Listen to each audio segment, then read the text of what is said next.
Dia yang senantiasa menjaga hatinya dekat dengan Tuhan akan menemukan kedamaian dan ketentraman.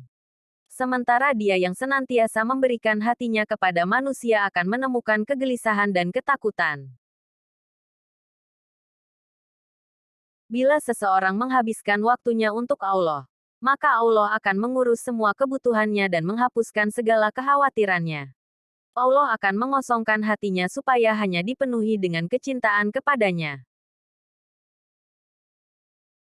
Wahai orang-orang yang menikmati kesenangan hidup yang pasti akan lenyap. Jatuh cinta pada bayangan yang memudar hanyalah sebuah kebodohan semata. Sepanjang kamu mengerjakan salat, sejatinya kamu sedang mengetuk pintu Allah. Dan siapa saja yang mengetuk pintu Allah, maka Allah akan membukakan pintu itu untuknya. Tidak ada sesuatu yang paling disukai oleh setan, melainkan melihat seorang mukmin yang berhati murung. Jangan rusak kebahagiaanmu dengan kekhawatiran. Dan jangan rusak pikiranmu dengan pesimisme. Jangan rusak kesuksesanmu dengan kecurangan. Dan jangan rusak optimisme orang lain dengan menghancurkannya. Jangan rusak harimu dengan melihat kembali hari kemarin. Andai kamu mendengar suara pena malaikat yang tengah mencatatkan namamu dalam daftar orang-orang yang rajin berzikir, niscaya kamu akan memilih mati dalam keadaan penuh kerinduan kepadanya. Ketika kamu tidak memiliki pengetahuan, seseorang bisa saja membawakan kotoran kepadamu dan kamu akan mempercayai itu bisa menjadi emas. Perbuatan dosa itu memiliki banyak efek samping. Salah satunya adalah bahwa dosa-dosa itu mencuri ilmu pengetahuan dari dirimu. Siapa yang ingin menyucikan hatinya, maka jadikan Allah sebagai tujuan yang diinginkannya. Obat paling bermanfaat adalah kamu menyibukkan diri dengan berpikir tentang apa yang seharusnya menjadi perhatianmu, dan bukan kepada hal-hal yang seharusnya bukan urusanmu.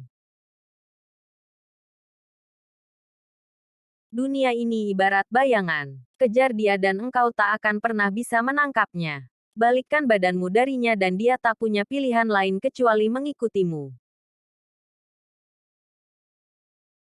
Siapa yang menyadari akan kebesaran Allah tidak akan pernah merasa nyaman dalam melakukan perbuatan maksiat. Orang yang benar-benar jujur tidak akan peduli dengan statusnya di mata makhluk. Semakin kecil suatu dosa dalam pandanganmu, semakin besar dosa itu di sisi Allah. Dan semakin besar suatu dosa dalam pandanganmu, semakin kecil dosa itu di sisi Allah. Tidak ada kegembiraan bagi seorang yang tidak menanggung kesedihan. Tidak ada kenikmatan bagi seorang yang tidak memiliki kesabaran. Tidak ada kesenangan bagi orang yang tidak mengalami penderitaan.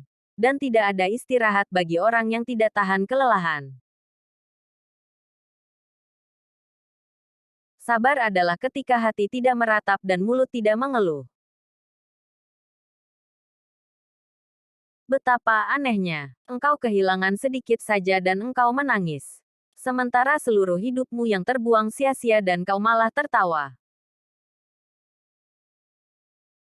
Kebahagiaan itu dicapai dengan 3 hal. Bersabar ketika mendapat cobaan. Bersyukur ketika mendapat kenikmatan. Bertaubat ketika melakukan kesalahan. Hijrah kepada Allah itu mencakup meninggalkan segala yang Dia benci, melakukan segala yang Dia cintai, dan menerima semua itu. Tangisan taubat seorang pendosa lebih Allah cintai daripada tasbihnya seorang yang sombong. Ketika Allah memberi cobaan kepadamu, itu tidak dimaksudkan untuk menghancurkanmu. Saat Dia menghapus sesuatu yang menjadi milikmu, itu hanya mengosongkan tanganmu untuk menerima suatu pemberian yang lebih besar. Kunci dari segala kebaikan adalah merindukan akhirat. Dan kunci untuk semua kejahatan adalah mencintai dunia dan panjangnya angan-angan. Siapa yang lebih memilih Allah daripada semua hal yang lain, Allah pun akan lebih memilihnya dari yang lain. Amal tanpa keikhlasan seperti musafir yang mengisi penuh kantongnya dengan kerikil pasir, memberatkannya tetapi tidak bermanfaat. Sesungguhnya rumah-rumah di surga itu dibangun dengan zikir. Jika kamu berhenti berzikir, maka para malaikat juga akan menghentikan pembangunannya.